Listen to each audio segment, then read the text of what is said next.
Olá a todos, sejam bem-vindos em mais um Disruptivas Talk. Hoje a gente vai conversar com o Yuri, que é Research na Hashdex, que é uma das maiores gestoras cripto do mundo, já é responsável por mais de 6 bilhões sobre gestão aqui no Brasil, né? E a gente vai conversar um pouquinho sobre tudo o que tem acontecido em cripto nos últimos meses, nas últimas semanas.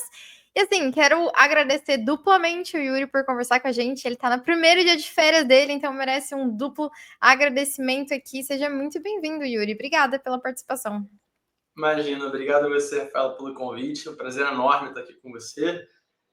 Primeiro dia de férias, mas nem por isso a gente deixa de acompanhar o mercado. Primeiro dia de férias, mas nem por isso a gente deixa de tentar produzir um conteúdo legal. Então, fiquei muito feliz com o convite. E acho que, pelo que eu estava conversando contigo um pouquinho hoje mais cedo, tem umas perguntas interessantes. Acho que a gente pode bater uma bola legal hoje. Então, bora já para essas perguntas, né? Tenho duas questões iniciais, um pouco mais gerais, antes da gente entrar especificamente ali para falar um pouquinho sobre ETF. A primeira, né, que eu vi que tem uma expressão TAI ali no seu WhatsApp, né? Que é o sabai, que significa basicamente, né, se manter calmo e relaxado, que acho que é um grande desafio para quem está no mercado cripto, principalmente nesses dias de volatilidade. Então, queria começar perguntando se você está conseguindo aplicar o Sabai nessas últimas semanas e quais são as dicas, né? Ou qual é, na verdade, a sua estratégia até que pessoal para lidar com momentos de forte volatilidade, que na verdade é para baixo, né? Como nas últimas semanas. Não, boa. Não, tua pergunta é boa. Eu acho que esse negócio do Sabai Sabai é até engraçado. O Gazeta, que é um amigo nosso em comum, a gente tem um grande amigo da época da hashtag, o nome dele é Cosme. Ele era o head de design por mais de 3 anos e meio, inclusive, lá na hashtag. E ele fez uma viagem no ano passado para a Ásia, em que ele passou 9 meses e meio curtindo o Sudeste Asiático. Foi, enfim, desde Tailândia, Bali, Vietnã, Laos, Camboja. E uma das coisas que ele fez quando ele voltou foi tomar um café comigo. Eu comecei a perguntar, naturalmente, né, quais são as novidades que me traz depois desse período incrível que ele foi com a namorada para a Ásia. E ele estava me contando sobre um monte de coisa, e uma delas, realmente, esse conceito de Sabai Sabai, que é uma coisa muito forte, né, dentro da cultura do Sudeste Asiático. Quer dizer, não sei se no resto da Ásia também, mas enfim, lá pelo menos era o caso. E ele puxou, cada pessoa interpreta o Sabai Sabai de uma forma diferente, mas tem mais a ver, na visão dele, com uma, uma coisa quase que. Qual é o termo? Você aceitar o seu destino de uma maneira tranquila, entendendo que tem um conjunto de coisas que você pode. Estoicismo. Você pode afetar e tem um conjunto de coisas que você não pode afetar, então você quer ter forças para afetar aquilo que você tem controle, você quer ter resiliência para aguentar aquilo que você não pode influenciar, e você quer ter inteligência para diferenciar essas duas coisas. E aí, num contexto de mercado cripto, até aproveitando sua pergunta, tem, acho que, alguns paralelos legais. Né? A gente tem um conjunto de coisas que a gente pode fazer, a gente pode controlar, que são, né, a parte mais fundamentalista, digamos assim, do mercado, a parte de gerenciamento de riscos, e essa é super importante que todo mundo faça. Todo mundo que investe nesse mercado tem que ter uma boa noção de investir em bons projetos, investir no que conhece, né? Sabe não, mas que imagina, e tem bem fundamentado porque a tese, né, de por que vai ter um bom desenvolvimento ao passar dos anos, mas o mercado é soberano, tem um conjunto de coisas que você não pode controlar. A gente está agora gravando no dia 10, né, e o Bitcoin está mais ou menos uns $80 mil. Pô, o que aconteceu de muito negativo com o Bitcoin para ter saído de $107 mil para cá? Assim, algumas coisas aconteceram, mas fora do mercado cripto, algumas coisas dentro do mercado cripto, mas que não deveriam em nada afetar a tese de investimento em Bitcoin, mesmo assim a gente está aqui. Então, tem um conjunto de coisas que a gente controla, né, que é a parte fundamentalista, tem um conjunto de coisas que a gente não controla, que são os imponderáveis do mercado. Eu acho que o bom investidor, e eu tento sempre que possível estar dentro dessa caixinha de bons investidores, é aquele que consegue entender, separar o que é som de ruído, né? O que é um motivo para eu estar menos convicto e estar talvez um pouco mais vendido em Bitcoin ou não, que eu vou estar mais comprado. E nada do que veio recentemente afetou muito, eu acho, que a minha tranquilidade, porque não foram coisas que fazem com que a gente fique menos convicto das boas aplicações que existem para a tecnologia blockchain no mundo. Não são coisas que fazem a gente ter menos crença de que ter uma forma de você preservar valor com o Bitcoin se tornou menos importante, menos relevante, menos atrativo nos últimos dias. Não. Então, acho que Talvez por isso eu tenha, assim como você, imagino, muita tranquilidade para navegar esses momentos um pouquinho mais difíceis que o mercado às vezes traz para a gente. Legal. E aí, enquanto tranquilidade, né? Eu acho que a tranquilidade, nesse momento, existem dois aspectos, né? Que é a tranquilidade se aguentar uma correção e um pullback versus a perspectiva e a pulga atrás da orelha de estar entrando em um bear market, né? Depois do Bitcoin ter subido mais de 400% nesse ciclo, que continua sendo o acumulado, né? Esse ciclo é um pouco diferente, pelo menos da minha perspectiva, lidar com uma correção do que seria lidando com uma correção ali antes do halving, por exemplo, né? Existem algumas dinâmicas ali diferentes, né? Eu vi no próprio blog de vocês um artigo do dia 27 de fevereiro, né, do Samir, inclusive, né, se questionando, bull market cripto acabou ou não, né? E aí, queria entender da perspectiva pessoal sua, ou até da Hashdex, caso vocês tenham alguma, né? Se existem conjuntos de indicadores ou coisas que vocês olham para tentar diferenciar o que é um pullback do que é uma reversão de tendência, né? Nesse sentido, de um final de uma bull run para um bear market, ou algum aspecto nesse sentido, né? Porque nós vivemos no passado um momento em que o pullback não é mais uma correção, ela é uma reversão, né? Então, como é que vocês olham esse limiar, né? Que é o momento em que a gente cruza uma linha? Esse artigo que você citou, ele tem esse título que eu não gosto, né? Quando o título dava para sair, eu falei com o Samir, eu falei, cara, acho que esse título não é muito legal. Se a pessoa não ler o artigo, vai ficar meio ruim. E até no próprio Notas do CIO, né, que é um dos artigos mensais que a gente põe na rua, né, todo mês, ele tenta explicar justamente como, apesar de alguns ruídos, né, de curto prazo, a gente acredita que não, né? Se você olhar para uma perspectiva um pouquinho, né, de zoom out, olhar um horizonte mais longo de tempo, a gente acredita que isso é só o início de uma bull run, não o momento agora que a gente está no final. Especificamente sobre o que você perguntou de indicadores, eu vou colocar da seguinte forma. Tem uma máxima, digamos assim, no mercado, não só cripto, mas de finanças como um todo, que você, de fato, você tem fundamentos que, de modo geral, eles vão ditar para onde o valor de algum ativo ele está indo. Então, se você pensar no Bitcoin, por exemplo, alguma coisa esteja acontecendo no mundo geopolítico, como, por exemplo, aumenta o juro no Japão. Aumenta o juro no Japão, você criou uma busca por liquidez. Isso fez de alguma forma com que o Bitcoin perdesse valor, apelo de longo prazo? Não, mas no curto prazo fez com que perdesse preço. Nesses momentos em que a gente tem preço indo para um lado e valor indo para o outro, são geralmente momentos interessantes, inclusive, para você comprar. Mas os fundamentos eles são muito importantes quando a gente está falando de longo prazo. Eles costumam, né, serem muito preponderantes no que diz respeito a valor, e valor é uma coisa que se prova a longo prazo. Para preço, no curto prazo, a gente tem muito, especialmente no mercado cripto, que é um mercado menor que algumas outras classes de ativos, muitas narrativas. Então, pega aí nos últimos 4 anos, quantas narrativas a gente já não teve de, até mais de 4 anos, o que teve de DEX surgindo há 6 anos atrás, com PancakeSwap, com SushiSwap, com OXSwap, enfim, O3Swap, enfim, tiveram vários projetos que foram lançados e que foram muito bons para quem investiu desde o início. No longo prazo, esses projetos acabaram se provando como bons veículos de investimento? A maioria deles não. Então a gente tenta entender, eu dei esse exemplo das DEX e tudo mais, mas isso serve para várias coisas. Alternativas a Ethereum, quantos Layer 1 tiveram aí um aumento de popularidade, depois aumenta a popularidade de Layer 2, né, as soluções de escalabilidade.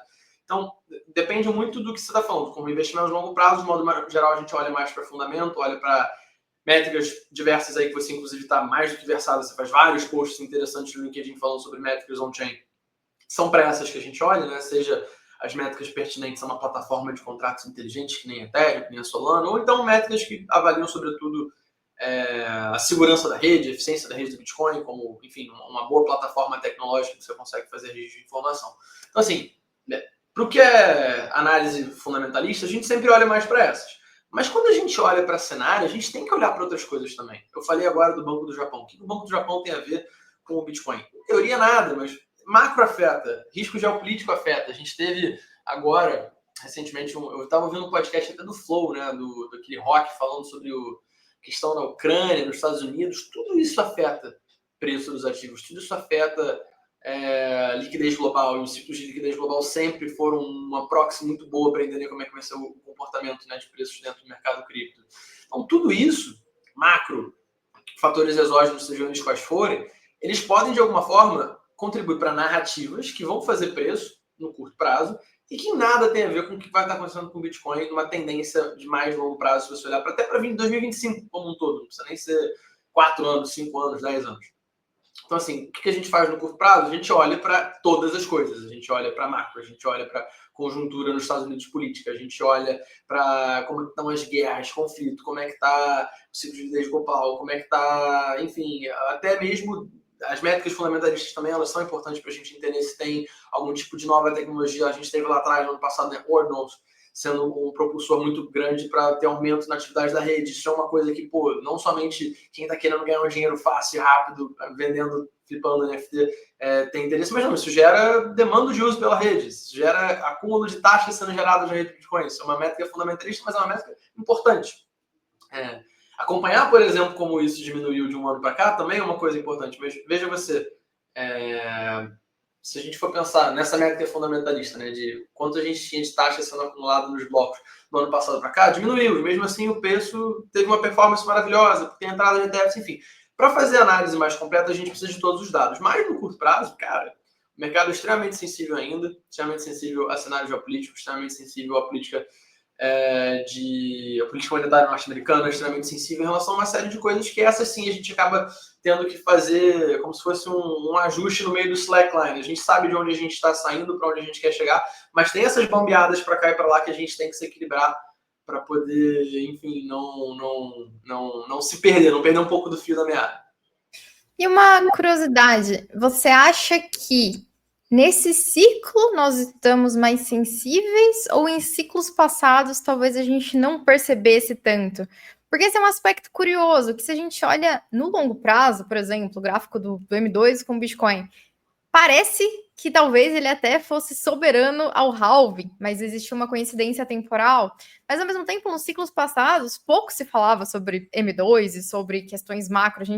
O nosso cérebro, pelo menos, tendia a dar mais peso a fatores endógenos para movimento de preço do que fatores exógenos, né? Sendo que agora parece que a gente faz o inverso, ou aí eu não sei se de fato ele está mais sensível de fato a esses fatores macroeconômicos, ou se ou se a cabeça das pessoas mudou um pouco, né? Claro que acredito que à medida em que o Bitcoin se torna um ativo de mais trilhões, ele tende a estar cada vez mais atrelado com aqueles que têm trilhões, que no geral são também investidores relacionados ao macro, né? Mas como você vê? Porque eu sempre tenho uma dúvida se a gente teve uma coincidência feliz de halving com o ciclo de expansão econômica, ou se não, se sabe, assim, essa é uma coisa que me intriga bastante. Não sei se você tem alguma opinião sobre quais dos dois talvez tiveram mais importância, se a gente realmente teve uma coincidência feliz entre esses arranjos.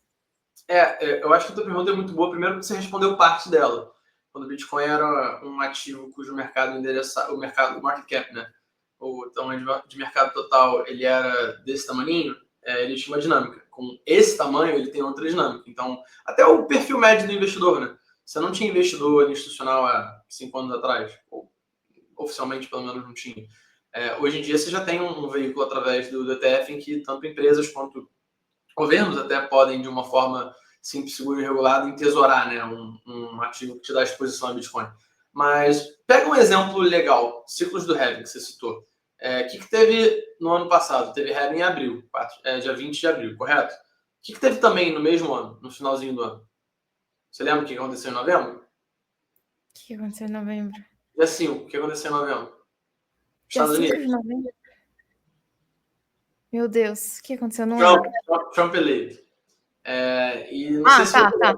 Tava pensando antes do halving, tá. Não. Novembro de 2024 mesmo. Uhum. E, como você sabe, o halving ele ocorre a cada 200 mil blocos, mas esses 200 mil blocos acontecem em mais ou menos quanto tempo? Uhum. Junto com as eleições tendem também a se Exatamente. De uma coincidir, maneira né? assim, os 4 em 4 anos do halving coincidem, por exemplo, com os 4 em 4 anos das eleições norte-americanas. Isso é um exemplo, tem outros, né? Você consegue, inclusive, fazer uma estatística interessante. Em alguns calls mensais que a gente abre, né, para investidores e pessoas curiosas, A gente já trouxe alguns gráficos interessantes. Um deles é esse, como é que é o comportamento do preço do Bitcoin 12 meses após uma eleição, ou então 12 meses após um halving. E se você fitar numa curva esse comportamento de preço, geralmente esses meses que sucedem depois do halving, seja pela ótica do halving, seja a ótica das eleições, seja a ótica de ciclos de liquidez global, seja pela ótica de, não sei se você sabe dessa, mas a gente tem até um gráfico que a gente usa muito, né? O número de semanas que a gente tem dentro de um bear market, de uma bull run e de que a gente chama, né, de uma fase de consolidação, né, que é quando a gente sai do ponto de baixa do último bear market e recupera a máxima histórica do ciclo anterior. Esses 3 ciclos nos últimos 3 últimos momentos, né, esses momentos todos dos últimos 3 ciclos, eles tiveram o mesmo número de semanas. O mesmo número de barras, inclusive, de fechamento mensal. Então, assim, obviamente, a história não necessariamente vai se repetir, mas ela pode rimar de alguma forma. Isso é um fator para que a gente acredite que as coisas nesse ciclo podem acontecer de uma maneira similar. Mas só em relação à tua pergunta, em grau de sensibilidade, naturalmente, com o passar do tempo, o grau de sensibilidade de uma classe de ativos, conforme ela vai aumentando, ele vai diminuindo como um todo, né? A gente teve até um gráfico recente que a gente colocou, né, de número de drawdowns de 50%, 40%, 30%, 20%, 10% depois de entrar no que a gente chama de bull run, né, de ultrapassar o topo histórico do último ciclo. Ele foi diminuindo com o passar do tempo. Quando o Bitcoin valia $1, pô, se ele vai para 1,40, subiu 40%, mas aí depois se ele cai para 89 centavos, ele cai também um monte. Então, assim, a ideia aqui não downplay, né? Não fazer pouco caso de que sim, hoje a gente está numa classe de ativos muito maior, então naturalmente essa sensibilidade vai ser menor. Mas como você mesmo já respondeu, como a gente está falando de uma classe de ativos que cada vez mais tem a possibilidade, muito embora, e eu acho que até vai ser uma coisa que você vai perguntar mais na frente, né? Qual que é o perfil médio? A gente já tem muito investidor institucional investindo?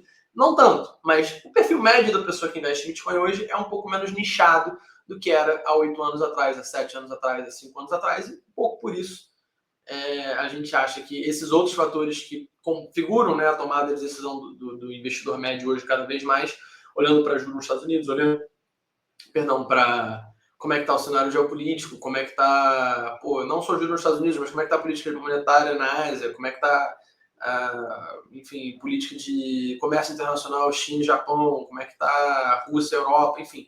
Todas essas coisas, de alguma forma, influenciam o cara resolver deixar de investir no instrumento financeiro que ele tem acesso, porque ele hoje é um investidor mais sofisticado do que quem investia, sei lá, 8 anos atrás. E por que eu vou deixar de investir nisso e vou começar a investir em Bitcoin? Então, por que essa dúvida é mais comum hoje? A gente acredita que sim, nesse sentido, cada vez mais é mais sensível. Eu gosto bastante da análise dos dias, né? Tanto em relação ao Bitcoin como em relação a outras coisas. Eu lembro quando a gente tinha chegado no indicador de SAM, né, de recessão, que tinha batido ali, que estava um super tema de recessão, né? Foi uma época em que eu comecei a estudar um pouquinho mais de recessão. E aí eu descobri também que, por exemplo, né, existe um target ali de dias médios, né, de fundo de uma recessão, que é 100 dias. E é curioso porque 100 dias é basicamente o tempo que você precisa para dizer que existiu uma recessão técnica, né? Então, quando a gente tem os dados para dizer estamos em recessão técnica, é mais ou menos quando a recessão aconteceu e atingiu o fundo, né? E eu acho legal esses indicadores de prazo, porque eles dão bastante uma noção do. Claro que, né, é médio, mas uma noção de quanto você tem que segurar o baque, né? E eu acho que isso é legal em termos de planejamento e exposição de risco. No sentido de assim, olha, se tudo for ruim e a gente entrar numa recessão, tu precisa segurar o baque ali por, sei lá, que seja, né, 1 ano, 100 dias para o spike pior ali, né? Então eu gosto dos indicadores de dias, porque eu acho que eles ajudam a gente também o que se esperar, porque quando a gente pelo menos sabe o que se esperar, eu acho que a gente lida um pouco melhor, né, com esses momentos. Isso serve meio que para tudo também, né? Se você for parar para pensar, inflação ou a política monetária de um país. Você não vai sentir a inflação no teu bolso na hora. Não é porque o frango aumentou em 30% no mercado que você vai estar refletindo no IPCA do período. Assim, muitas coisas que a gente até coloca, né? Quando eu era calor em economia na PUC, a pessoa falava que a maior parte das coisas leva um período para ser precificado. O período geralmente é 6 meses, alguma coisa assim. Uhum.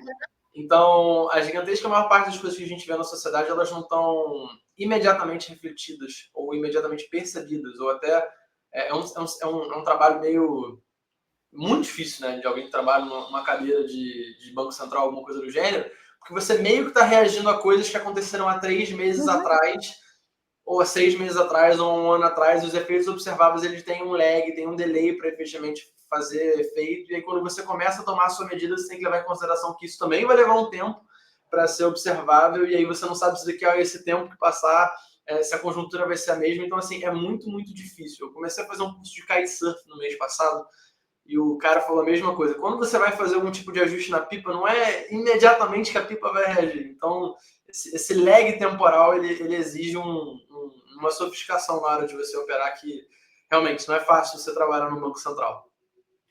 Sim, definitivamente. E é legal porque é isso, quando a gente percebe o fenômeno, ele provavelmente já passou. Né? O momento em que a gente entendeu o fenômeno, a chance dele já não existir, já ter se transformado, é muito grande. Caso contrário, a gente ainda não teria entendido ele, né? Esse acho que uma dinâmica que a gente pode ver em vários aspectos. Mas agora sim, queria te fazer perguntas sobre os institucionais, né? Porque é muito comum que o pessoal diga ETFs é um instrumento institucional. E o que a gente sabe, né, pelo menos assim, acompanhando, eu acompanhei um pouco mais, até depois podem me contar se vocês também publicam especificamente essas métricas, né, mas eu acompanhei em relação aos ETFs dos Estados Unidos, né, e existiu uma migração, né, no início, grande parte dos investidores dos ETFs eram investidores pessoa física, e nos últimos meses o número de institucionais tem crescido cada vez mais, né, então aconteceu essa transmutação, digamos assim, né? Ainda eu acho que lá não é a maioria institucional, ainda acho que continua sendo um pouco mais varejo, mas queria entender de vocês, né? Dos 351 mil investidores de vocês, qual é o perfil e se houve também essa mudança em relação ao perfil à medida em que, né, o mercado foi evoluindo como um todo. Não, boa. São só comparações muito diferentes, vamos só pontuar isso. Nos Estados Unidos, é muito mais recente, né? De um ano para cá que você começou a efetivamente ter. Foi 10 de janeiro do ano passado que a gente teve os ETFs de Bitcoin sendo aprovados. E naquela época, como você pontuou, a maior parte das pessoas que começaram investindo não eram investidores institucionais, por vários motivos. Mas eu fui para Permissionless em setembro do ano passado e algumas pessoas tiveram painéis relatando isso, que o que mais a gente estava vendo era basis trade, do pessoal que estava fazendo, né, a arbitragem entre spot e futuro, e gente que tinha dinheiro em cold wallet e pelo menos uma parte tirou dessas carteiras frias para fazer uma gestão, digamos assim, profissional. Para quem não sabe, se você investe, por exemplo, no ETF da Hashdex, não tô eu lá fazendo a gestão da tua chave privada numa Ledger ou, enfim, uma Trezor. Você tem um serviço de custódia institucional no qual você tem seguro, você tem carteiras frias sendo divididas, enfim, com um processo de sharding que a gente chama, né? Em que são várias carteiras frias distribuídas pelo mundo, enfim. Então, essa é o que a gente chama de uma gestão mais profissional de uma custódia, né, de criptoativos. Então, teve gente que achou isso interessante. Então, no momento inicial, como você pontuou, esse perfil de pessoa média que estava investindo em ETFs, ele era realmente mais de varejo. Ainda é, na sua maioria, mas como você também colocou, aos pouquinhos, ainda mais com o conjunto de leis que está começando a ser aprovado nos Estados Unidos desde que o Trump ganhou, você começa a ter espaço, né, para as empresas se sentirem confortáveis em deixar cripto no balanço. Você tem bancos agora podendo, com a SAB 122, podendo custodiar criptoativos e isso ser lido no balanço deles como ativo, não como passivo, que é bom para eles nem só contabilmente, como também abre espaço para eles fazerem empréstimos, né, contra esses criptoativos que eles têm custodiados. Então, assim, lá o bicho é muito recente, está começando. Aqui no Brasil, você perguntou específico da Hashdex, a gente tinha fundos de investimento, não ETFs, mas a gente tinha fundos de investimento que eram também para investidor qualificado, para investidor profissional. Então era uma coisa realmente muito mais nichada no início. A estrutura passava por Cayman, enfim, não era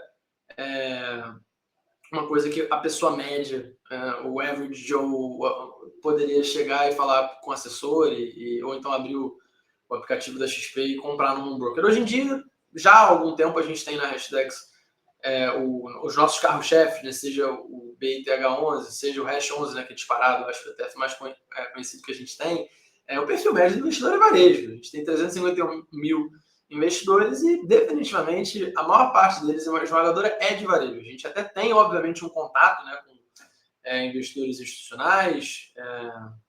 O contato que eu tenho, por exemplo, no dia a dia não é com um investidor pessoa física, é com o assessor dele, é com o banco dele, é com a corretora dele, é com o family office que atende a família dele. Então, assim, o nosso contato muitas vezes é um pouquinho mais institucional, mas o cliente, no fim das contas, acaba sendo pessoa física. Isso é o preponderante no Brasil.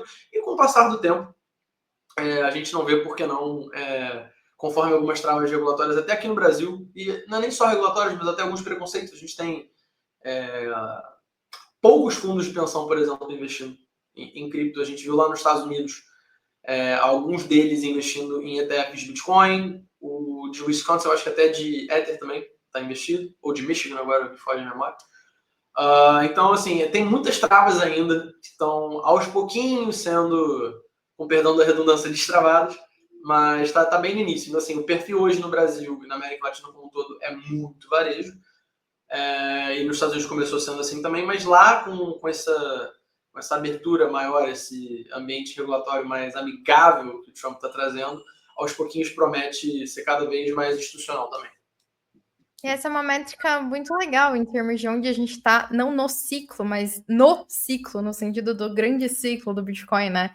E às vezes a gente não percebe isso, mas até uma coisa que aconteceu comigo essa semana, eu estava tentando configurar uma transação internacional, nada a ver com cripto, absolutamente nada a ver com cripto.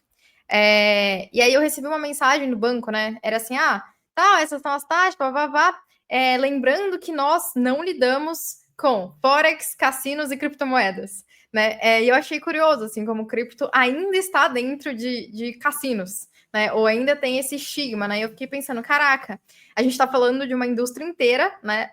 Alheia a, por exemplo, um serviço de transferência internacional, que mesmo que não envolva cripto, né? Mas se tivesse fundos provenientes de, ela não poderia existir ali, né? Então, parece que, assim, a gente já está no estágio muito avançado, mas a gente ainda está no estágio em que cripto realmente ainda é visto como cassino, né? Então, acho que essas são métricas boas para quando a gente pensa no longo prazo de verdade, onde o mercado está. E eu acho que uma coisa legal aconteceu no Brasil também, que acho que pode ser assim, o primeiro passo da mudança de varejo para institucional é a questão da Melius, né?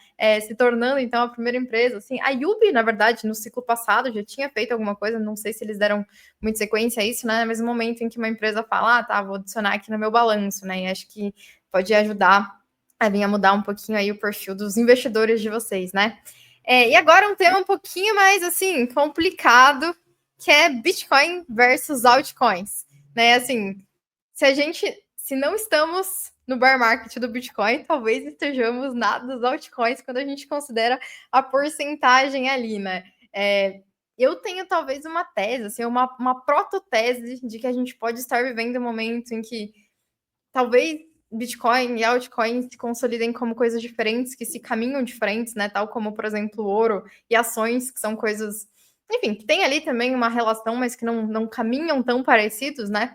E vocês, na verdade, também, né? Tem vários ETFs que estão relacionados a outros projetos, né? E foram pioneiros nisso. Queria entender um pouquinho da perspectiva, assim, de vocês em relação aos altcoins, se vocês já conversaram sobre a possibilidade dessa tese de descorrelação, né?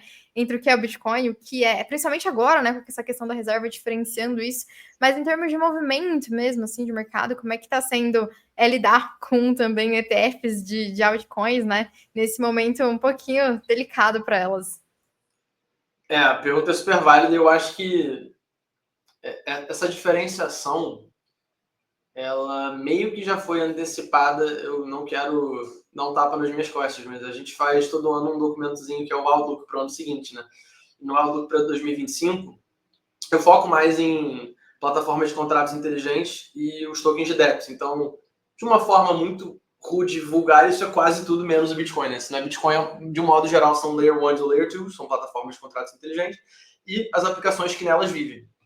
E quando eu falo, né, sobre essa parte de infraestrutura e de aplicações, eu cito, assim, com muita convicção a parte de... A gente tem hoje em cripto, efetivamente, pouquíssimas aplicações práticas no dia a dia. Pouquíssimas aplicações que furam a bolha cripto, digamos assim, né? Você tem, obviamente, dentro do mundo cripto, uma série de primitivos interessantes, muito promissores em algumas vias, mas a gente sabe, ou pelo menos a gente, tendo o paralelo da internet, deveria ter aprendido alguma coisa com isso, que, óbvio, a infraestrutura é importante, óbvio, escalabilidade é importante, mas se você não tem aplicações que trazem usuários, esses usuários não vão viver naqueles ambientes. Se eles não vivem nesses ambientes, é realmente muito complicado de você justificar para que fazer as coisas em cima de uma blockchain. a parte econômica de uma blockchain, ela demanda uso pelo bloco. Se você não quer registrar informações no bloco, você não precisa usar essa blockchain. E aí, se você não está demandando essa blockchain, você não tem como remunerar os nós de validação. Se você não remunera os nós de validação, esses nós de validação não têm incentivo financeiro, econômico, para estarem fazendo a validação. Se eles não têm esse incentivo financeiro, eles vão embora. Se eles vão embora, tem menos segurança. Enfim, é todo uma espiral da morte. Então, o ponto aqui é que nesse ciclo que era muito importante para mim a gente observar são aplicações reais que as pessoas vão querer demandar e usar, que não vão ser interessantes porque elas são em blockchain. Muita gente não liga necas de GPT se é alguma coisa construída em blockchain ou não. A gente quer saber se essas aplicações trazem uma base de usuário real. Então, por exemplo, no final do ano passado a gente teve o Polymarket, foi uma coisa que eu citei. Cara, o Polymarket é um excelente exemplo de uma aplicação que, pô, você tem os incentivos corretos no modo como ele foi estruturado, inclusive legal que ele tenha sido feito em blockchain, mas você ter o Polymarket estruturado como ele é, da maneira que é, e agora cada vez mais com novos assuntos nos quais você pode apostar, agora não é só mais um fato político, né? Se o Trump vai vencer ou se vai ser o Biden ou depois a Kamala, vai ser aposta esportiva. É uma coisa que, na verdade, não é aposta, desculpa, é prediction markets, é mercado de previsões. Mas, enfim, o ponto é que enquanto você tem essas aplicações ainda muito raras, muito pinceladas e não uma coisa que a gente vê across the board, você não vai ter nenhuma plataforma que não seja do Bitcoin que tem uma tese de investimento completamente diferente, bem estabelecida. Então, é natural que, com o passar do tempo, isso tenha essa segmentação em vias diferentes, se não tiver, naturalmente, para essas diferentes aplicações, uma fundamentação, né, do porquê que esses tokens eles valem alguma coisa, em vez de só a ideia de growth, que lá no futuro distante, em algum momento, isso pode ser interessante investir. Então, por exemplo, pensa em Swap, pensa em Aave, pensa em Live, todas as aplicações de DeFi que geram de alguma forma caixa. Pô, se a gente tem um avanço regulatório nos Estados Unidos que permite esses caras terem segurança para oferecerem, né, uma forma de remuneração, dar acesso a esse fluxo de caixa, sabendo como é que eles vão navegar esse mundo de valor imobiliário, pô, excelente forma de você ver ali uma dinâmica, não sei se mais parecida com o Bitcoin, mas mais fundamentalista e menos pautada em narrativa, né, em hype ou coisas do gênero.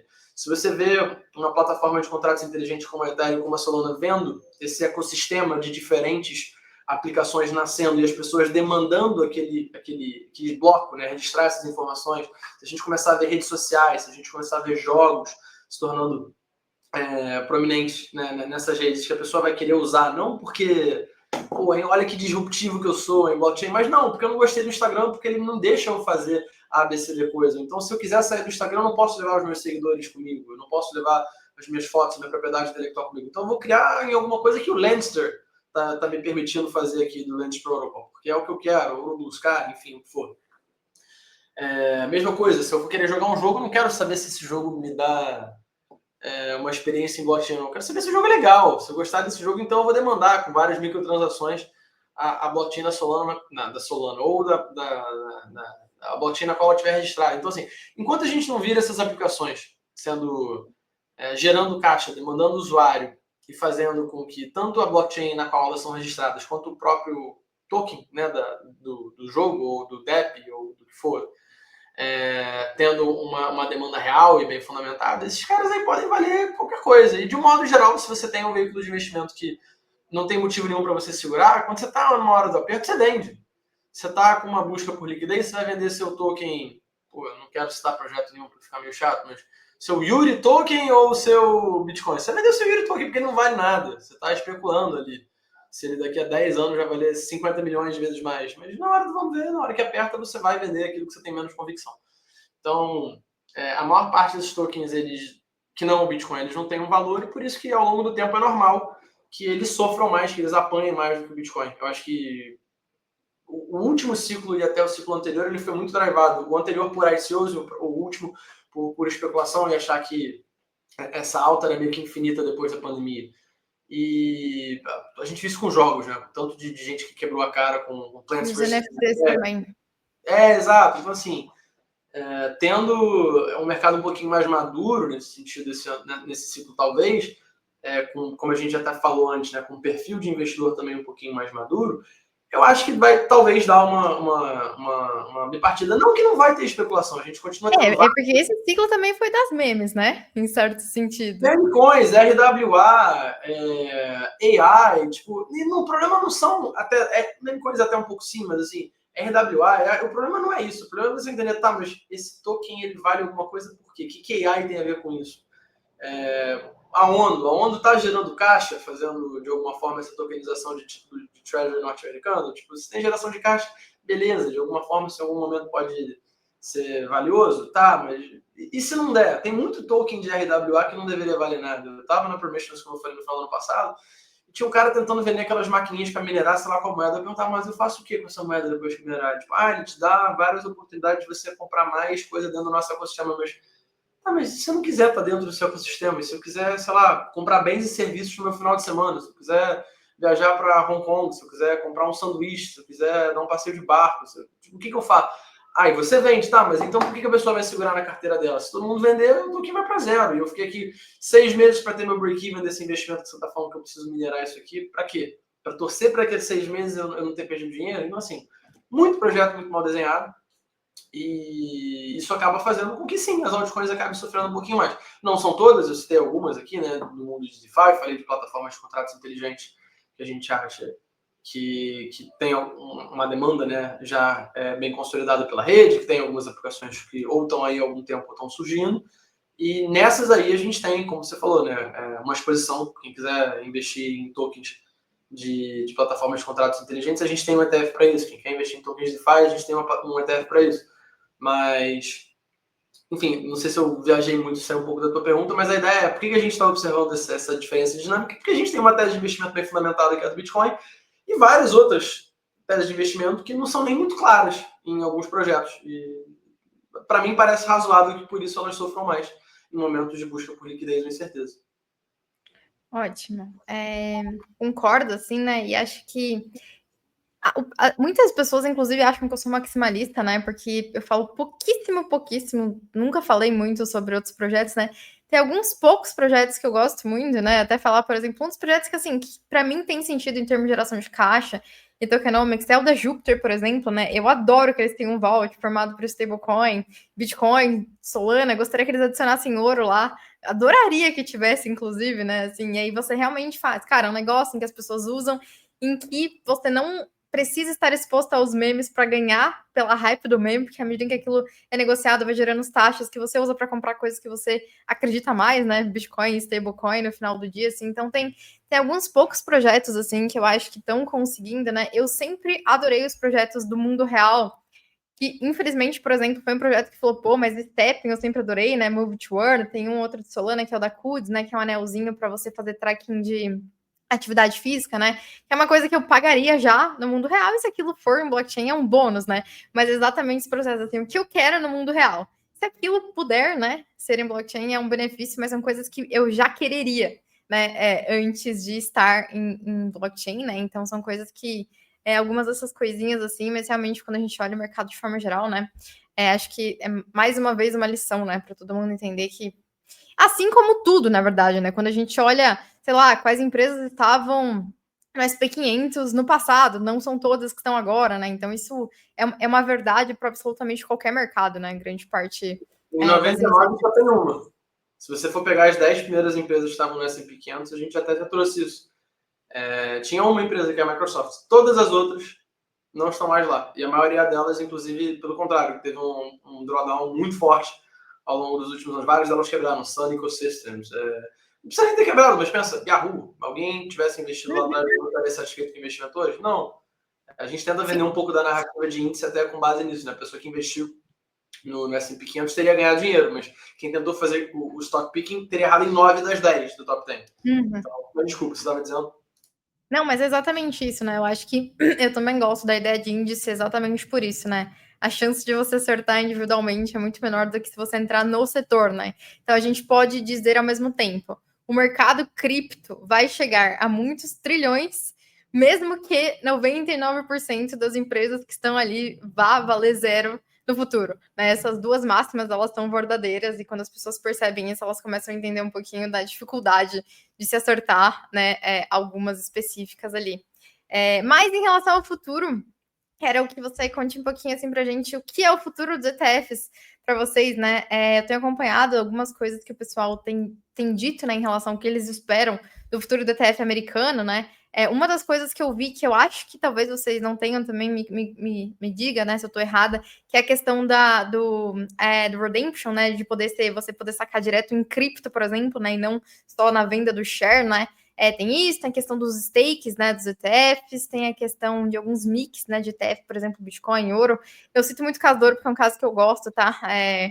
Gosto bastante, acho que as duas coisas combinadas são melhores até do que só uma ou outra especificamente, né?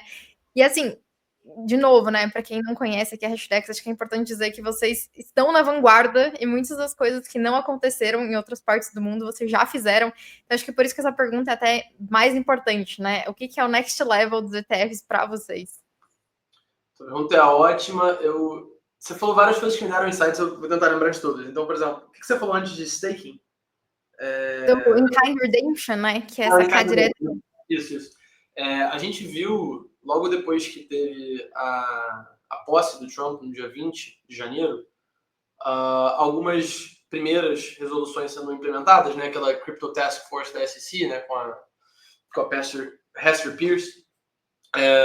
E logo depois que a gente teve a SAB 122, né? Essa resolução que permite, né, que os bancos eles custodiem cripto, que eu tinha citado mais cedo no nosso papo, logo depois teve você muito possivelmente citou por isso, né, uma proposta da Nasdaq, um pedido para que para os ETFs de cripto você pudesse ter o in-kind redemption.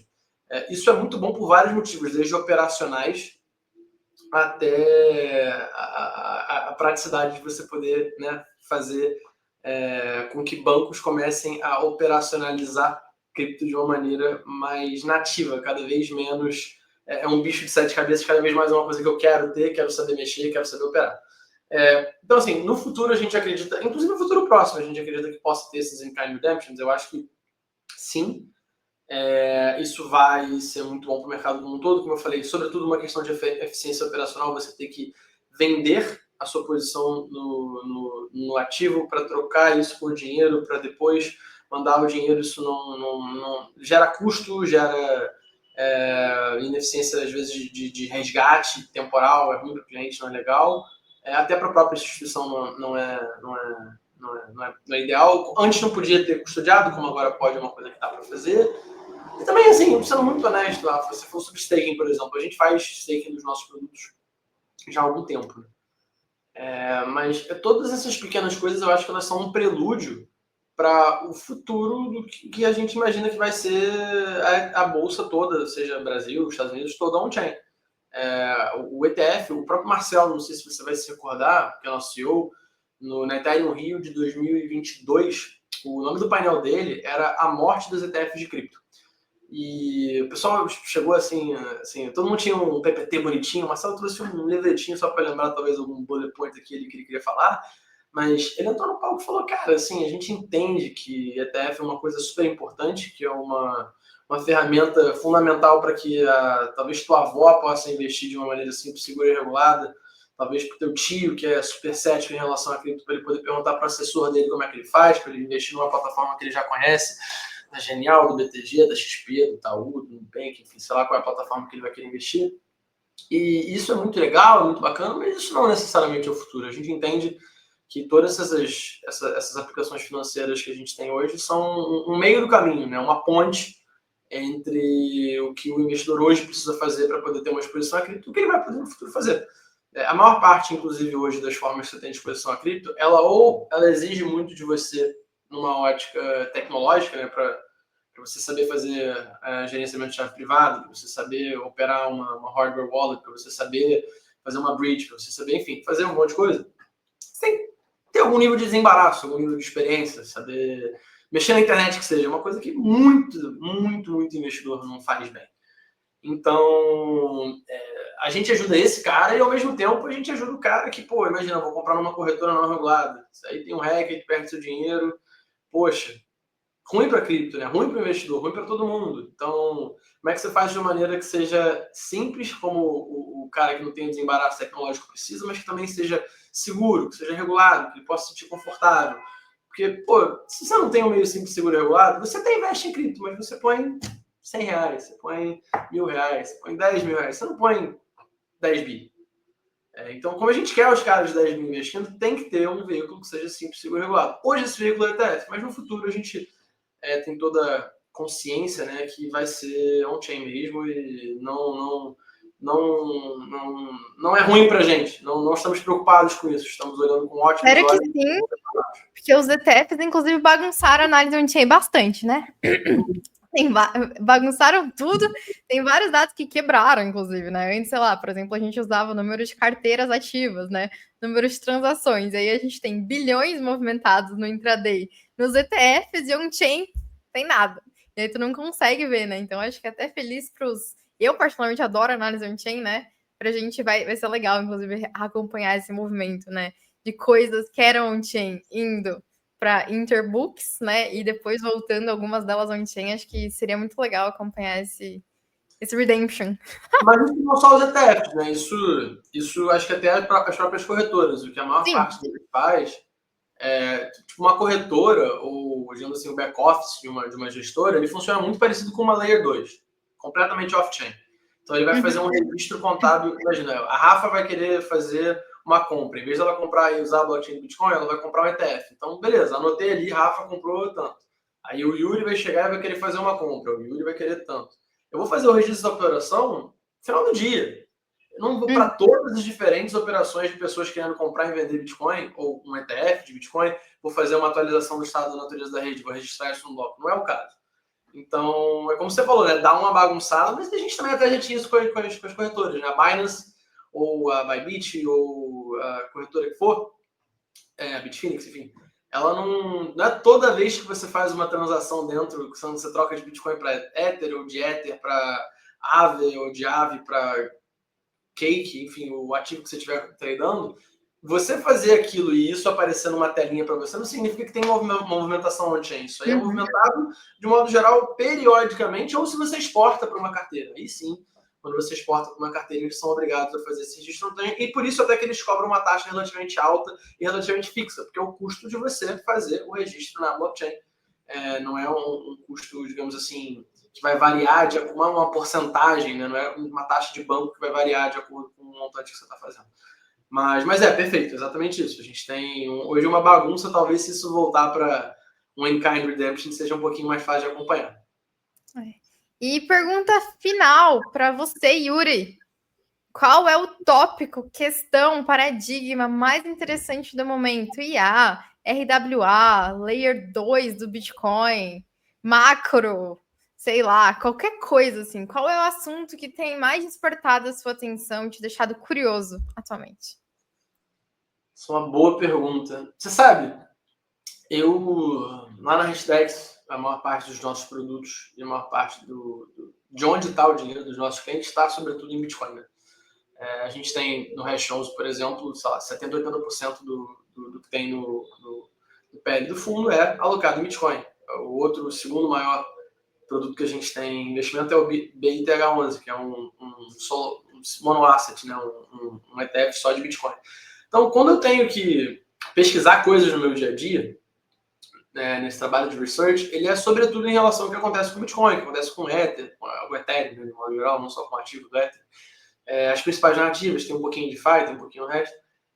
Então, muitas vezes alguém chega num painel e me pergunta, pô, o que você está acompanhando? Sei lá, o Tasso Lago chega e me chama para uma imersão lá na casa Crypto Club 7.0, sei lá, das coisas. O que você está acompanhando? Cara, eu estou acompanhando bastante Bitcoin. Não é como se eu não visse também, às vezes, no meu tempo livre, outras coisas, mas o grosso do grosso mesmo é entender muito a fundo o que está acontecendo e para onde vai, e para isso a gente acaba vendo realmente um pouquinho mais de cenário macro, um pouquinho de geopolítica, um pouquinho de política monetária, tendências. Mas, cara, pincelada muito rápida. Eu acho que o mercado de oráculos, se não tiver completamente tomado pela Chainlink, a gente viu a Perth, né, subindo bastante de um ano para cá, mas o mercado de oráculos é um mercado ainda que as pessoas olham menos do que deveriam. RWA é uma coisa que meio que virou lugar comum falar de RWA, mas os pouquíssimos projetos de RWA que efetivamente entregarem valor e representarem uma vantagem competitiva, você ter um produto on-chain em vez de você ter na bolsa, Eu acho que eles podem talvez se apropriar de um mercado endereçável grande, mas no geral, cara, DeFi, projetos que geram caixa, esse aí eu acho que vai ser o grande pulo do gato, e esse eu acho que vai ser até um mercado endereçável mais fácil. E vocês têm um ETF de geradores de caixa? Não, a gente tem um ETF de DeFi que tem projetos que geram caixa, mas outros que não geram. Uhum. Necessariamente. Geradores de caixa, assim. Puro geradores de caixa. É sei lá, um box com tô pensando agora o que seria um bom, um Hand 11, não, enfim, tem que pensar aí o que seria um bom nome, um bom tag, né, um bom ticker para o ETF. Mas não, a gente tem o DeFi 11, né, que é um ETF que tem aí uma cesta de diferentes projetos. DeFi, vários deles eu citei, né, LDO, Aave, Uni, todos esses projetos eles têm aí um vault, né, com dinheiro sendo gerado pelas taxas de transação, pelos empréstimos que são concedidos, enfim, então tem isso, mas esse eu acho que é o nicho que pode ter até uma adesão maior do mercado financeiro tradicional, porque o cara vai conseguir fazer uma projeção, né? Ele vai poder pegar o método dele de cash flowzinho, vai poder fazer a valuation dele que ele aprendeu com o Damodaran, vai poder olhar, não, isso aqui é um preço justo. Tem a parte de growth, porque eu acho que esse mercado vai, com base no meu modelo, crescer tanto, mas independentemente disso, eu tenho como modelar a parte de value, né? Tá bom, o que é o valor justo? Nem que seja uma banda, e uma banda não bizarra de tipo, esse token vale alguma coisa entre $2 e $1.000. Não, tem uma precisão um pouquinho maior, né? Esse é um aspecto interessante. Alguns gestores já vieram falar comigo e falaram assim: não gosto de Bitcoin porque eu não consigo fazer o valuation, né? E eu sempre falo, cara, usa stock to flow em vez de cash flow para o Bitcoin, tu usa cash flow para as outras que têm geração de renda, né? Só que a pessoa do mercado tradicional não está acostumada com stock to flow, que são os modelos mais para metais, né? E para commodities, assim. Aí tem também toda essa questão desse paradigma de onde está o Bitcoin, né? Realmente, em relação às outras, que eu acho que essa questão do valuation também, os modelos de valuation, né? E ter esse diálogo com o institucional faz com que eles... Acho que tem uma caixinha para pôr aquilo, né? A partir do momento que você tem uma caixinha para pôr, fica mais fácil para cada um entender nos seus próprios termos, né? A gente, na Hashdex, de modo geral, o João Marco, por exemplo, nosso gestor de portfólio, ele falava muito. A gente não é muito fã do stock to flow, não, né? Tem limitações que tem pra gente. E algumas aproximações que não algumas hipóteses do modelo que a gente não necessariamente concorda, mas o que você falou é muito real, né? E eu acho que, novamente, o motivo pelo qual, até em termos de adesão, você ter um regulamento, uma regulação mais clara nos principais países vai permitir com que esses tokens de DeFi talvez sejam, né, grandes beneficiados, né, nesse próximo ciclo. Mas cara, assim, a pessoa média que já tem um preconceito grande com cripto, e ela chega e fala, tá, mas como é que você faz o valuation? Como é que eu faço? Como é que eu sei se está esticado ou não? Se você não... E tem resposta. Para o Bitcoin, você trata como commodity, e aí, enfim, a resposta é um pouco mais complexa, porque você tem que dividir as diferentes teses de investimento, né? Você pode pensar no Bitcoin como uma plataforma de remessa internacional, né, para fazer pagamentos transfronteiriços. Você pode pensar no Bitcoin como uma reserva de valor digital emergente. Você pode pensar no Bitcoin como uma plataforma tecnológica na qual, seja pela Lightning Labs ou por quem for, vai ter uma série de aplicações lá sendo desenvolvidas e você vai poder fazer um monte de coisa com o teu Bitcoin. Você pode pensar, enfim, de milhões de maneiras. E aí, para cada uma delas, você traça um mercado endereçável, quanto ele pode roubar dessa torta, né, desse mercado endereçável, né, mercado de tese de reserva de valor. Tem o ouro, qual o tamanho do ouro? Bitcoin ocupa... Qual é o share relativo do Bitcoin nessa brincadeira? Se você vai considerar real estate ou não vai considerar real estate? Quais são as características do Bitcoin que, com o aumento do risco geopolítico, faz com que ele, com o passar do tempo, aumente seu share relativo em relação aos outros? Aí você vai para pagamentos transfronteiriços, Western Union, enfim. É toda uma maluquice. Tem como analisar, mas não vai ser com uma respostinha de bolo, que, inclusive, se o mercado tivesse uma maneira perfeita de precificar ativos que geram caixa, você não teria como fazer dinheiro no mercado de ações para empresas que geram caixa. Então, assim, mesmo quando você tem um modelo de fluxo de caixa descontado, toda a ciência que é você construir boas premissas e ser assertivo em relação ao modo como você propõe isso para o investidor quando você tem um fundo de investimento, eu acho que é toda uma ciência. Então, enfim, esse cara, de um modo geral, que tenta usar esses argumentos contra o investimento em Bitcoin, ele não quer investir em Bitcoin. E aí ele usa o low hanging fruit que está na frente dele para dizer, não dá nem para fazer valuation. Tá, beleza, mas esse valuation que você está fazendo na empresa ADC, quão preciso ele é? Quão grande é essa banda que você está colocando? Ela te diz alguma coisa na hora de você saber se você quer investir ou não? Enfim, então... É verdade, para o Bitcoin você tem que tratar um pouquinho mais como commodity, um pouco menos como um ativo investível com fluxo de caixa, mas isso não é impeditivo para nada. E sim, a gente vai ter muito em breve, eu acho, uma regulação mais clara. Até esse tipo de token dentro de cripto, se alguém quiser investir fazendo, né, um modelinho lá de fluxo de caixa descontado, vai poder. Ótimo. Bom, eu vou deixar depois o link na descrição, né, da Hashdex, para quem quiser conhecer todos os produtos disponíveis aí para o pessoal. Foi um super prazer, Yuri, se você quiser deixar alguma palavra final. Super obrigado, Rafa. Primeiro, agradecer o convite, de verdade, foi um papo muito bom. Eu gosto muito de falar com pessoas que são do mundo de cripto mesmo, porque as perguntas são ótimas. E hoje não foi diferente, foi um papo super agradável. Convidar também todo mundo a acompanhar as redes sociais da Hashdex, seja LinkedIn, Instagram. O próprio site a gente faz uma divulgação boa de material, seja coisas que eu escrevo, seja carta mensal, o Notas do CIO, que a Rafa comentou, né, que o Samir escreve. Então a gente põe muita coisa aí para fora, tem também call mensal todo mês, então se alguns de vocês quiserem tirar dúvida, perguntar, qualquer tipo de panorama, outlook aí para o momento, para o resto do ano que vem, enfim, estamos aí. E é isso mesmo, super agradecer o espaço, agradecer o convite, dizer que foi um prazer e quando você quiser, as portas estão super abertas para voltar. Foi um prazer, até mais, galera.